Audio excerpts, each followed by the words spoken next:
Fry ఎలా చేయాలో చూపిస్తున్నా.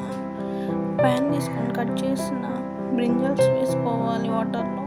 తర్వాత ప్యాన్ పెట్టుకోవాలి, కొంచెం ఆయిల్ వేసుకోవాలి, ఒక స్పూన్ ఆవాలు, ఒక స్పూన్ జీలకర్ర, ఒక స్పూన్ మిరపప్పు వేసుకోవాలి. తర్వాత కట్ చేసిన బ్రింజల్స్ వేసుకోవాలి, బాగా ఫ్రై అవ్వాలి. కొంచెం 1 టేబుల్ స్పూన్ టర్మరిక్ పౌడర్ వేసుకోవాలి,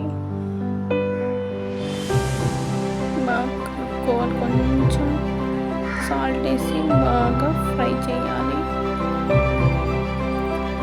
తర్వాత 1 టేబుల్ స్పూన్ చిల్లీ పౌడర్ వేసుకోవాలి.